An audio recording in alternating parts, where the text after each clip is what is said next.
Welcome to this rapid revision video looking at punishment since 1900.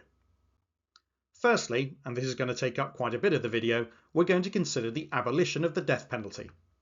Throughout this course, the ultimate punishment from Anglo-Saxon times and through to the Industrial Revolution and even beyond has been execution. While the methods used have changed, broadly society has accepted it. However, from the end of the Bloody Code and through the 19th century, the number of crimes considered capital offences, in other words those that where you are found guilty, you're executed, has decreased. In the first half of the 20th century, capital punishment was commonly carried out for the crime of murder. By the 1950s, there were around 15 executions per year. However, changing attitudes in society and controversial and wrongful convictions that carried the death sentence were beginning to challenge its continued use. And a quick note on the photograph I've included here. This is actually a still from a film about a famous executioner, Albert Pierpoint, who we'll be hearing about later on. Remember that after the 19th century, executions were taking place behind closed doors, so you don't find actual photographs of real executions from the 20th century. So I've relied on some stills from films instead. So what was the process of abolishing the death penalty? Firstly, there was the Homicide Act of 1957. This began the process of ending the death penalty by restricting it to the most serious murders, which were called capital murders. This reduced the rate of executions from 15 to around 4 per year. The Murder Act of 1965 suspended or delayed the death penalty for 5 years. This was then made permanent in 1969. The crimes of espionage, arson in royal dockyards, and piracy with violence remained capital offences, but convictions and therefore executions for these crimes were incredibly rare. By 1998, the death penalty had ended for all crimes in the UK, including those that I just mentioned, although most people consider 1965 or 1969 to be the dates that the death penalty is abolished. However, the decision to abolish the death penalty was, and to some extent remains, highly controversial. We'll now consider some of the debates over the death penalty. The House of Lords had already put down bills to end the death penalty in 1948 and 1956. Roy Jenkins, part of Harold Wilson's Labour government, was key in passing the 1965 Murder Act that ended capital punishment at a time when many MPs and the public still supported it. This point is made by this 2008 article by Liz Holmans. At 8 AM on August 13, 1964, Peter Allen and Gwyn Evans were hanged. They were the respective hangman's final jobs. The following year, Parliament voted to abolish the death penalty.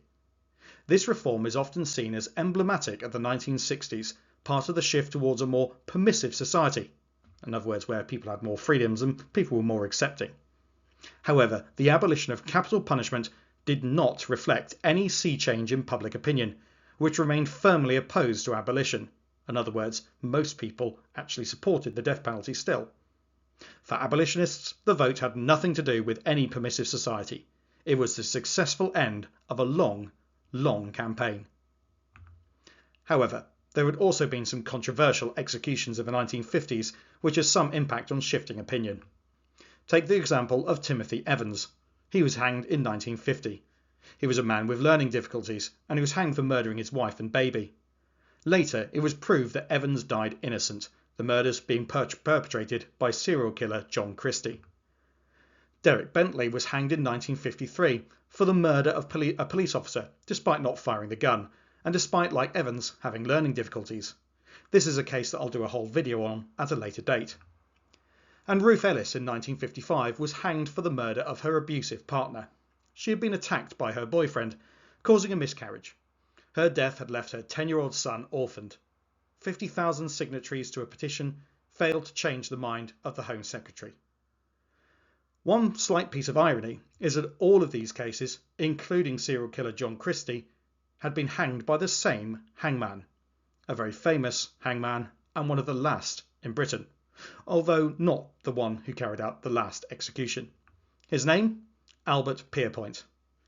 He published his autobiography in 1972. It was called Executioner, Pierpoint. And here he puts forward his ideas, at least as they were in 1972, of whether hanging really worked. He said, "Hanging is said to be a deterrent. I cannot agree. There have been murders since the beginning of time, and we shall go on looking for deterrents until the end of time. If death were a deterrent, I might be expected to know. It is I who has faced them last. Young lads and girls, working men, grandmothers. I've been amazed to see the courage with which they take that walk into the unknown. It did not deter them then, and it had not deterred them when they committed what they were convicted for. All the men and women whom I faced at the final moment convinced me that in what I have done, I have not prevented a single murder. Now that in some respects is quite a shocking thing for him to say. In his career, he is thought to have hanged over 400 people. A lot of those were Nazi war criminals at the end of the war, but a good 200 or so of them were people convicted of murders and other crimes in this country. And he says here quite clearly he doesn't think it worked as a deterrent. We're going to consider now how attitudes to the death penalty changed over time. One argument is that the end of the death penalty was part of a longer trend in more lenient sentencing. Firstly, with children. The Children's Act of 1908 meant that under 16s could no longer be sentenced to hanging. This was raised to 18 in 1933 by the Young Persons Act, which also set the age of criminal responsibility to 8, which then rose to 10 in 1963. The age of criminal responsibility is the age at which the law believes that you know right from wrong and you are responsible for your actions. Then there's women. The Infanticide Act of 1922 ended the hanging of women who had murdered their newly born babies, recognising that there are changes in the mental state that some women faced from pregnancy and childbirth which affected their behaviour. In the 1960s, other reforms, for example the decriminalisation of homosexuality, reflected emerging, although not necessarily then majority, changes in attitudes. Social attitudes became more liberal in Britain in the 20th century than at any other time before, and more quickly too. Moving on from the death penalty, we're going to consider some changes to prisons now. Changing attitudes also brought changes to how prisons were used as a form of punishment. Mental illness was treated differently. In 1896, Broadmoor Hospital opened, providing secure accommodation that separated mentally ill prisoners from the general prison population. Also, hard labour ended. The use of treadwheels in prisons, that came to an end in 1902. Also, they introduced probation. From 1907, some prisoners were released and instead checked by probation officers as they lived outside prison, if they were considered low risk. Welfare also generally increased. In 1922, the separate system, where prisoners were kept apart from each other and unable to communicate, ended. Conditions improved more generally, and prisoners were given educational opportunities, and this was all in the interests of rehabilitation. From 1933, prisons focused more on preparing prisoners for life upon release. Some prisoners were allowed out on day release, and low-risk prisoners might follow a more relaxed regime within an open prison. The first of these was opened at New Hall in Wakefield. This is a photograph that I actually took at an open prison. No, I wasn't in there, before anyone says it. I was actually visiting as part of an open day. What they had got the local inmates to do is to prepare a village fete, and a very good job they did of it too. It's hard to make out here, but this is actually a pig racing exhibition. I don't think my pig won, if I remember rightly. But look, this is the point. You wouldn't get this in a high security prison. This provided the prisoners with a sense of normality, and it provided them with some social opportunities that they would very much value once they got out of prison. But that's not to say that it was all easy. The name of this open prison was East Sutton Park, and we're going to have a look at an account by one of the inmates there now. This is a prisoner at the open prison at East Sutton Park describing her experience in 2013, which is just 1 year after I took that photograph. It was a far cry from what we had left behind.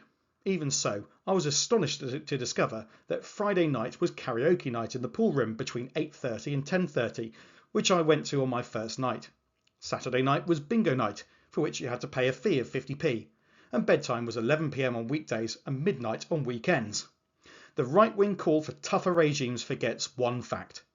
These women losing their liberty and their families is the most horrific thing to happen to them.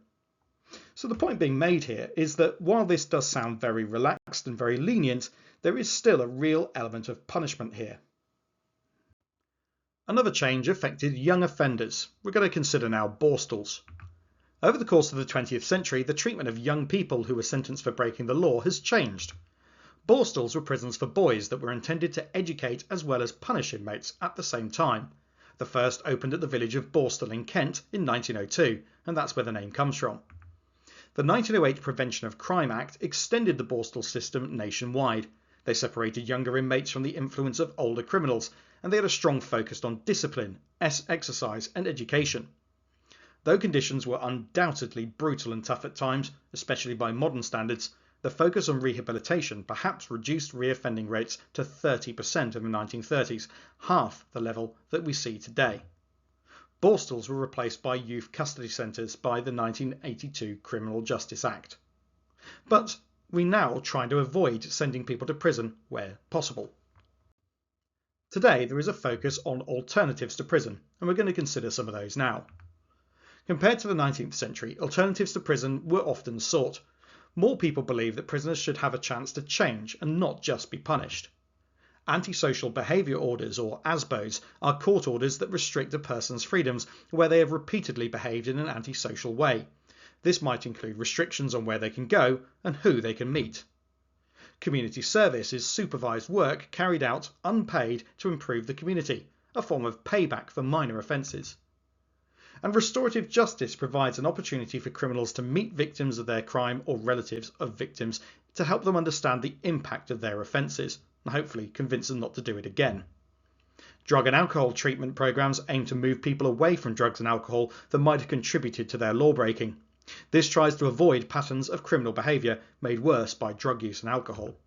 And finally, electronic tagging orders make a person wear an electronic tag that monitors a person's movements. This allows their movements and activities to be strictly controlled, without the need for them to be in prison. I'm going to just pause there in case you want to make some notes on this. So let's sum up our final points. Punishments since 1900 have generally become more liberal, in common with many other shifts in both attitudes and society. The death penalty ended, starting with the Homicide Act in 1957 and then being extended by the 1965 and later 1969 Murder Acts, the second one making the change permanent. However, abolishing the death penalty was controversial and did not reflect majority public opinion. Prisons changed with the opening of Broadmoor Secure Hospital and the ending of hard labour and the separate system. Open prisons focus on rehabilitation with a less strict regime. Young people were treated more leniently by the law. First, the death penalty was outlawed for those under 16s in 1907 and then for under 18s in 1933. Borstal prisons were set up to educate boys in a harsh environment, but still intending to reform young offenders through exercise and education. Borstals were replaced by youth custody centres in 1982. Increasingly, alternatives to prison are used, including the probation service and more recently ASBOs, antisocial behaviour orders, community service and electronic tags. Many of these changes reflect a change in attitudes towards giving many offenders a chance to reform their lives and rehabilitate. That's the end of this rapid revision video. I hope it's been useful to you, and if it has, please do like the video and do consider subscribing to the channel. Thanks very much for watching.